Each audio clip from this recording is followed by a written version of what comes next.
Hey, it's Thursday morning, and do you know what that is? It's time for us to be lighting the candle and making the world work, right? So, for you at home, if this is your first time tuning in, we are a bunch of crackpots that will not accept that the world cannot get any better than it has been. And so we're advocating through language and conversation and dialogue to bring empowerment to everyone who's involved in the conversation. And that especially includes those who cannot speak this, but you can go into your own communities and friends and families and continue the discussion with them. And that's what we would hope for you. Empowerment, enlightenment, a bunch of E words we're into. And that said, I'm Bill Carell, and we've been doing this for, I don't know, better part of 6 months now and having a ball with it. So I'm going to pass it around for everyone to take a moment and just kind of get here, you know, say what you need to say. And at the same time, what I'd like to talk about today, let's go into a really broad domain. And the password is family. Ken, would you like to take it from there? Actually, forgive me, Shelley, since you were Johnny on the spot on the call this morning, you win the Cupid doll. Yeah, the first time I'm first, I'm usually last, as far as getting to the call, not in chronological order there. But anyway, so family. So I'm Shelley Kohler, and am I diving into family, or are we diving, just going around the horn? Well, the way this works, if you care to, it's anything you want to talk about. And the challenge that I put out there was for us to start discussing family while you're, you know. No, that's a long answer. Yes. So apropos, you know, a family takes on as you said, a very broad. It's very, very broad, very general, very inclusive, all of that. And for me, apropos, because I have several friends whose elderly parents have recently come down with COVID and pneumonia COVID. Yeah. So there's, I think, you know, as we look at family, and it ever evolves, you know, from when we were very little to when we get older, but even inside of a pandemic or crisis like this, right? What do we look to? What do we clutch to? What are the pieces that really matter? You know, I also have family that have been estranged for many years that are coming back together. So, you know, it does strange things to one, the mind, and as well really gets you present to what's important. You know, you may not like your brother, and he maybe did some really crappy things when you were younger to you, and you still don't have to like him today, but he is your family, right? And there's that piece of bonding. You know, blood is thicker than water, always will be, but then water can be pretty thick. So I guess in saying all that, you know, family is the one we are given. Another family is the one we choose. All great thoughts. Anything else? Well, that's it for now. Well, thank you for being number one. Thank you for having me, number one. So it's kind of a toss-up between Ken and Vanessa. I'm not exactly sure who was number two because I turned the room on and then I went and answered the door. Whoever's feeling like next is an appropriate spot for you. Okay, Vanessa. Go, Vanessa. Go, Vanessa. Oh, and I said, go for it, Ken. Okay. All right, I'll do the ladies first thing, okay? Awesome. Thank you. I agree with Shelley. It is a very broad. I'm Vanessa Lewis, just to introduce myself quickly. And I agree that with what Shelley said about family being a very broad topic. I know, Bill, that's how you prefaced it. And I agree with the last part of what she said, that, you know, you can't choose your family.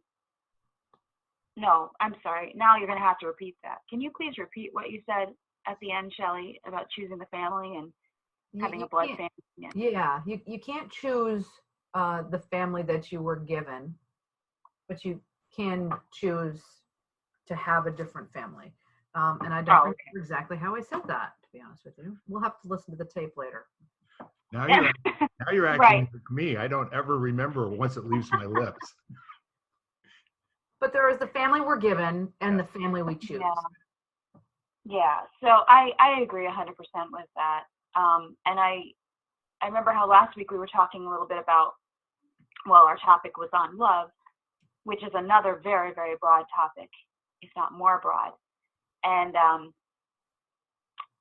in certain, some of us grow up with families where we're told that, we love each other and this is our family, and family sticks together no matter what. But then there's a lot of there's some things that might test that loyalty, and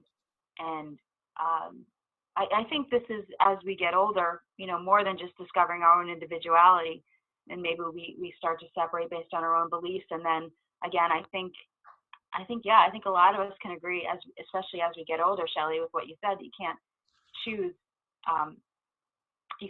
the family that you're born into, and that's the only family for so long. But then you can certainly choose your family as you get older. You can choose who you want, and then of course maybe perhaps that changes the definition of family from being everybody of the same blood relation and even DNA relation, if you will, or growing up under the same household, if you will, to becoming, who you choose in your circle. And it could be maybe a circle that, is within your comfort zone. Maybe it's like in the example of like some kind of a fellowship family or a club that you belong to. It's people that all have the same thinking patterns or are like-minded. Family is someone that, when you grow up and have create a family of your own, then you're back to that blood family. But then you've got children, and then you become grandparents and extended children, extended family, and so-and-so marries into the family, your family expands, and or again, just have, maybe some of us have fur babies that are our family. So again, family has a very broad definition.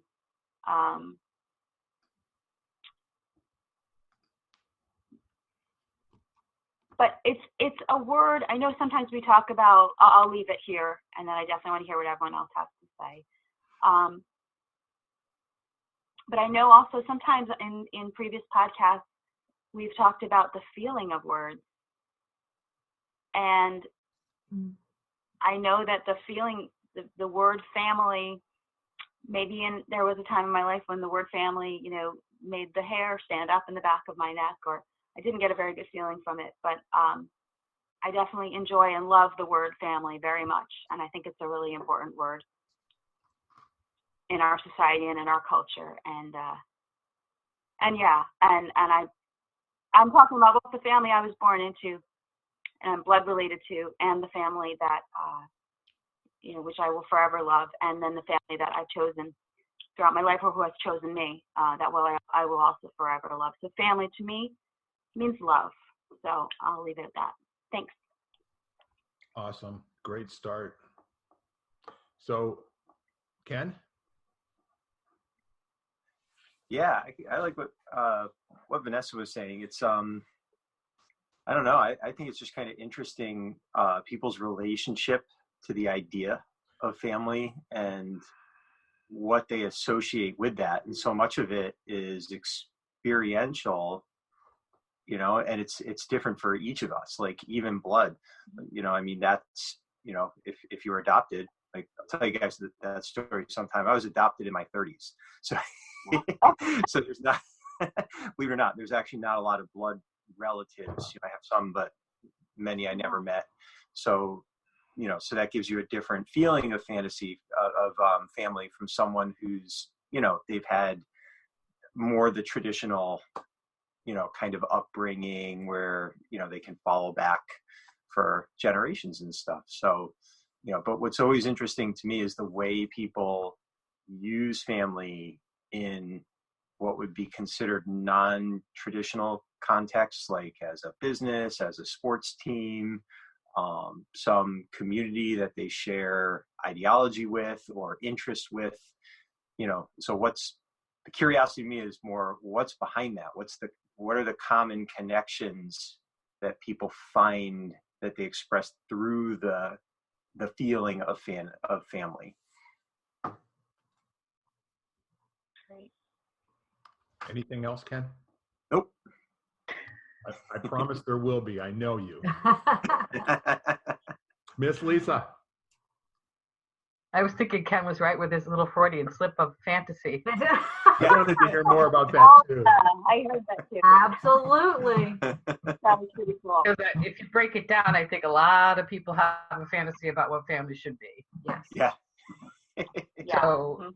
and a lot of people are extremely disappointed in what family is, in either on and off throughout the years. Or, I mean, I've been fortunate that I find family to be a very, even though there's dysfunction, I find I think I'm fortunate to grow up in a very nice family, and I kind of proved it to myself when I moved to California for a couple of years and really missed being around family. But then I agree with everybody saying that there's the family you were born into, and then there's the family you choose afterwards. And like Ken said too, it doesn't matter. There's whatever the common connection is, it creates that sort of feeling for you.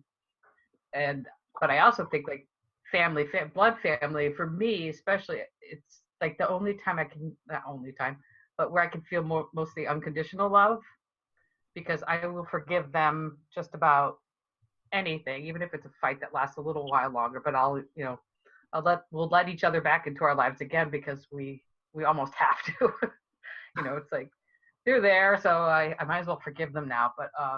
But then the other extension, like Ken was talking about, because my nephew was adopted from the Ukraine, and I could never understand how an adopted child could fit into and feel that to be part of a family until I experienced it, because that boy is no less blood of mine than my other blood niece and nephew. And I mean, it's hard to explain till you feel it. So I think family also your idea of it can change throughout your experiences of your life too. So now I've expanded mine to include all that. And I mean, and then God knows how much expansion can happen to include all of humanity like we want to do. So, so family, I agree with everybody saying it's a broad term. It's very subjective and constantly changing. I think like a lot of our words in the language, especially with what we're going through. Yeah. That's great. Anything else, Lisa? Nope, that's it. So this is really interesting to me, and the essence of languaging family has to come from nurture. It's not an innate sense that we get when we're born. For instance, the story of Romulus and Remus being left in the wolf den and being raised by wolves. Necessarily, their family became those wolves. And I think of this whole conversation of family in terms of, and again, as you mentioned, Lisa, this is something that is constantly changing, being upgraded, downgraded. However, it's a thing, if you will, that a lot of us don't spend much time examining. Mm-hmm.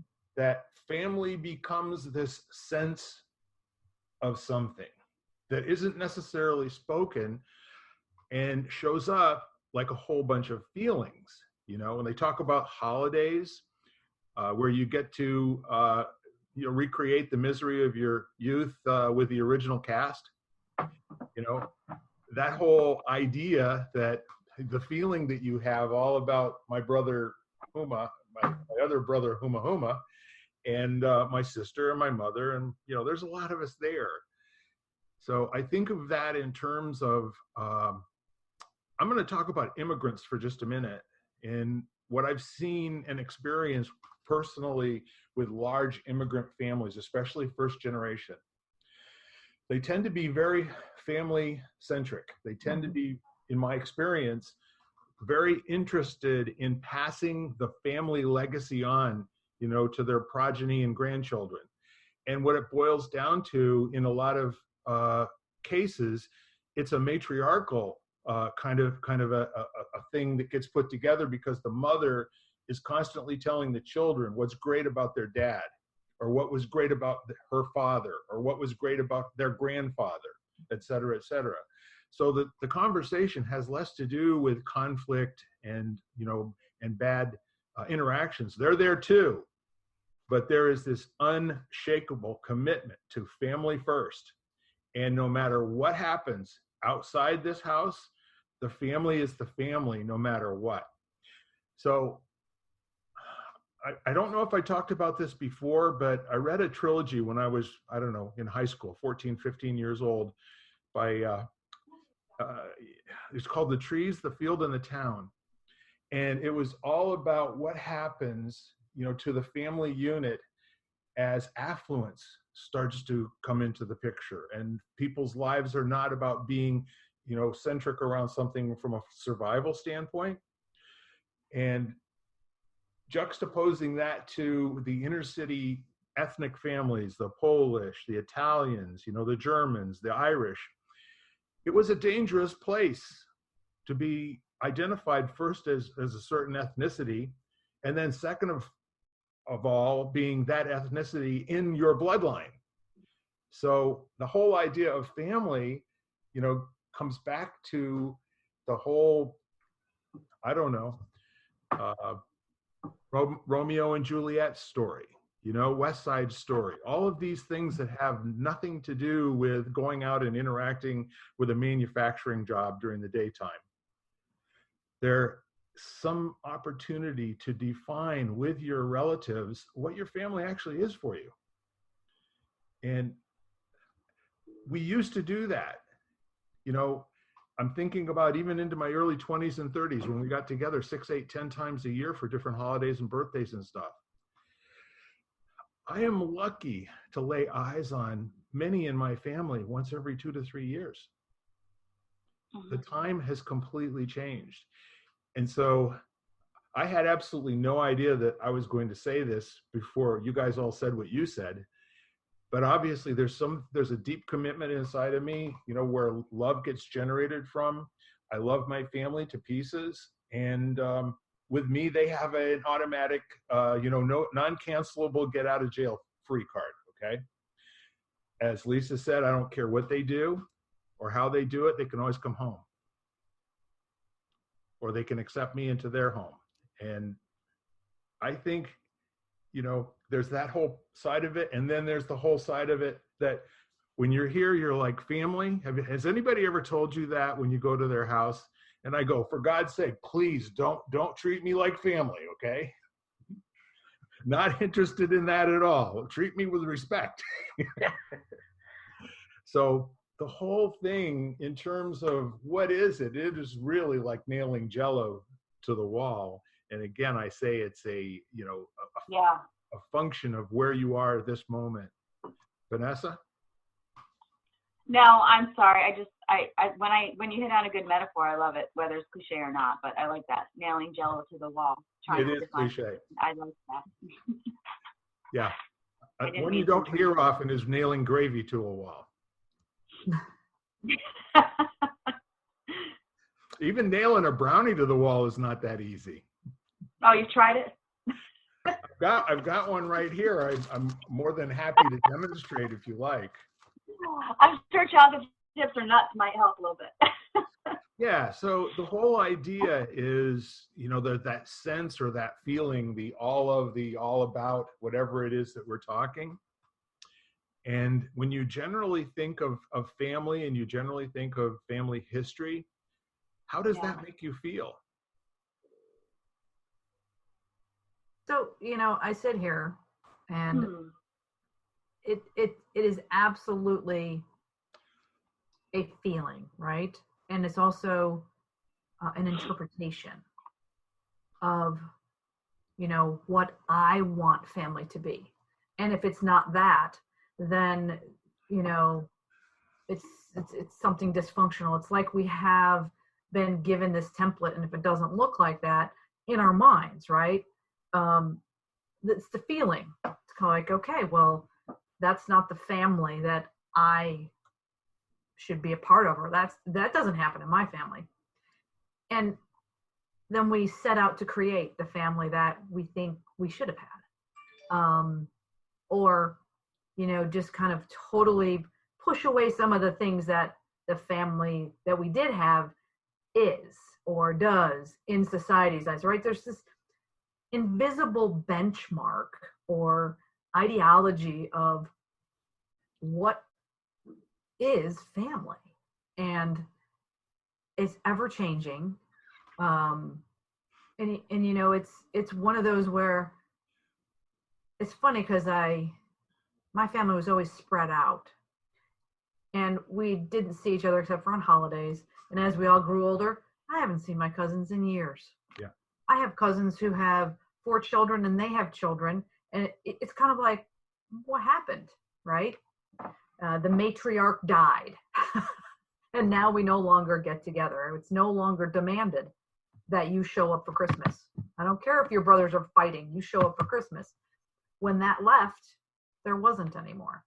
But what I'm getting to is then there's this ideal image of what a family should look like. And if we don't stand up to that, or in society, as you said, as the influence started coming in, we either feel like, oh, it's a failure. So we kind of move things around to make it look different. And I say this because that's kind of what happened to my family. And we've always been a family, but afar. And, it's always been the good child and the dysfunctional child. And, nobody else has that going on. But yet everybody does. Sometimes you take turns, right? Absolutely. But but it's not talked about. Yeah. Right. But yet you're there. It's kind of, it's a funny, like you said, it's Jello. It's ever moving, wiggling, but yet it, in some respects, whether we like it to or not, it is stuck together until you nail it to the wall. And you can't do that. It doesn't work. So, and what everybody was saying, and kind of where I'm going with this is, I have a brother that we have never given up on. He's out there doing whatever he's doing, and he comes back and always, arms wide open, no matter what kind of chaos he has created for himself and others. And, it's one of those, it's kind of like, you're right. You always allow them back in. I used to berate myself for that. And I'm like, I'm not doing that again, because it's way too much emotion and it hurts too much. And someone told me, they said, but what if this one time is actually a time that he embraces and does what he's supposed to do and gets his life together? No regrets, right? So I went there because it's a mold that we all think there is a mold of how a family should be and operate and upstanding in society, and nobody ever has any issues. And yet that's the feeling, right, of what we want it to be. So we set out on our little path to create that, and soon realized that we're no better creating it than our parents were, because it is ever moving. So you just have to embrace the moments, and like Lisa said, it's one of those where it's all heartache, and you open your door no matter what they've done. But yeah, you can have your emotions and kind of do that. But and I've done that with my brother, but yet I've some friends who have double crossed me. I'm not talking to them again. Right? So it's interesting. It's very interesting. Yeah. So I want to hear some more on this one so we can put a bookend on it, but I'm seeing something, pointing towards the word responsibility for the next half hour. Like if family is what family is, you know, Bill Clinton's famous quote comes back to me. It's like, that all depends on what the definition of is. Mm-hmm. You know, so family is one of those kinds of words too. And Yeah. I would like to just share a little brief conversation. I used to have a barn full of Mercedes Benzes. I had, at one point, had 5 of them in the 1990s. And so I decided I was going to sell one of them. Beautiful car. And I advertised it, you know, put it into, I think at that point it was probably the Broadcaster or whatever it was. And I got a ping from a guy in Hartford. And he invited me, you know, to come to his shop. Well, his shop was a 2,500 square foot pizza parlor. And he took me over and he sat me down and he gave me a piece of pizza and he said, Bill, I would really like to buy this car if it's in excellent shape for my daughter. I am first generation from Greece. And my daughter was born here the year that we came to the United States. She is graduating from law school this year. And what I've done, and he started to tell me about how he moved into that place and every bit of money that he got went to pay the rent. Then he bought the pizza restaurant from the guy that owned it and started it before him. Then he bought the store. Then he bought the building. Then he bought the building next door. Then he bought the building next door to that. And he walked me outside and he said, I own that. And I said, that's an impressive story. He said, nowhere as impressive as my daughter. I want to do something that will get her to notice how much she means to me.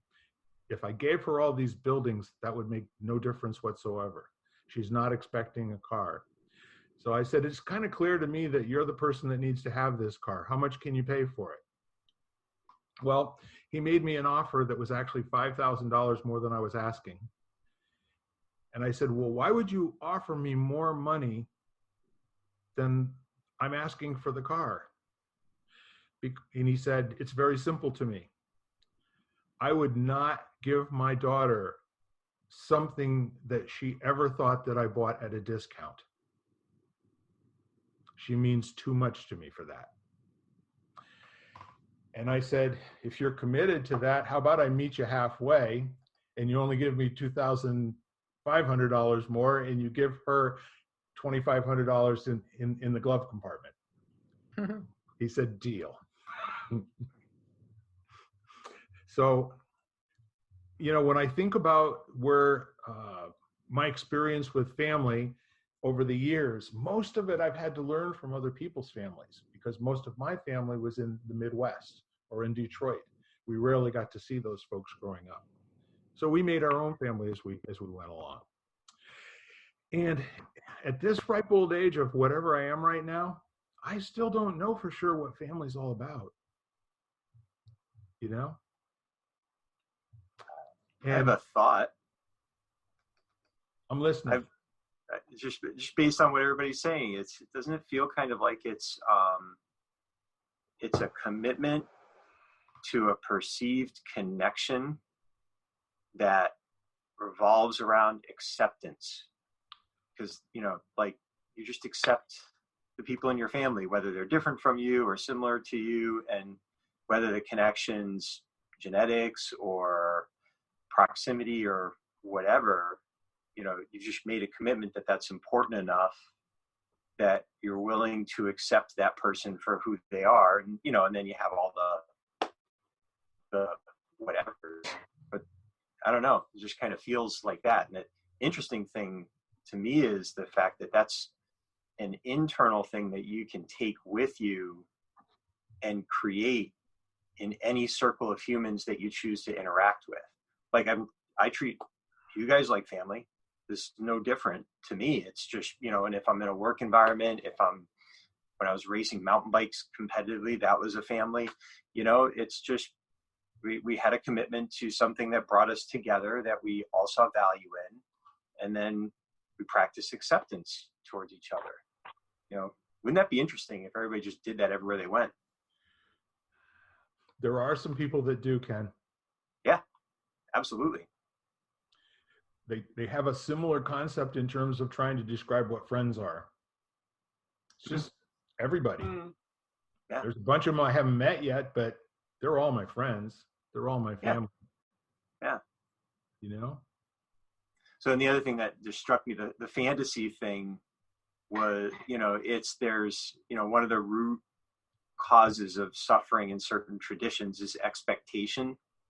And, so you have an expectation that someone's going to be a certain way or do a certain thing. And that's a construct you create in your own head that they can't or don't want to live up to.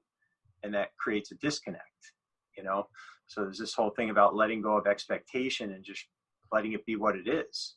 And, and you can have boundaries and all that kind of stuff and respond or not. You can choose how skillful and appropriate you want to be and what you do with that. But the reality of it is it's that expectation of what you think family should be, or expectation of what it means to be a brother or a father or a mother, whatever, that's what creates the tension a lot of times. So. And the attachment to that fantasy. Yep. Like, this shouldn't be, in the face. Yeah, that's the next step. Yeah, you letting go of those attachments. Yeah, and just trying to see it for what it is and being accepting of that. Which is, I think, for a lot of people, that's kind of what their thought of a family is. We've been talking about that. It's, you always have a place here. There's forgiveness. There's, all of that kind of stuff. Letting go of your attachment to how you think they should live their life, and instead accepting them for how they're choosing to do so. Yes, and in certain circumstances, allowing those breakdowns to become the past, as opposed to consistently bringing them into the present to remind somebody else of the failure in your relationship. Mm-hmm. That, to me, is, I think, where, inside of me, the feeling I have is that's where the gold is, especially for me personally. Forgiving somebody and forgetting, those two things, have to come in equal parts as far as I'm concerned. But I know people that stack up experiences like bricks, next to the wall, that can be in a moment hurled at whoever it is that they, have felt affronted by. That's really interesting. I have the opposite approach. It's forgiving and remembering. It's recognizing all the things, it's letting go of some form of judgment or whatever to it, but not forgetting it so that patterns don't get repeated. And also I can make a determination for myself if this is what level of interaction, engagement, and trust there's going to be with this person based on their history. Yes. And it's almost paradoxical. So it's interesting because it's kind of a very powerful thing to remember. You did me wrong. I still love you, but I'm not going to let you do me wrong like that again. I'm not going to forget it. I'm going to remember it. And I'm going to create space to continue to extend opportunities for different choices to be made or whatever. It's kind of an interesting, I've always felt uncomfortable with forgive and forget. Again, if you don't remember, you're setting yourself up for it again. They're absolutely words. Yeah. And what I'd like to bring to everybody's attention is that we are at the top of the half hour. And it sounds to me, Ken, like you're diving full into what's the responsibility for how family worked or didn't work. Yeah. Shall we wrap this and then restart and bring it over to the other side? Let's do it. All those in favor say aye. Aye. Thumbs up. Okay, that's all right. Hi, y'all. You better come back. You've been listening to Lighting the Candle, a world that works, part of the Exvadio Podcast Network. You can hear us at exvadio.com/podcasts, Apple Podcasts app, Google Play, Spotify, iHeartRadio, Stitcher, and wherever you find podcasts.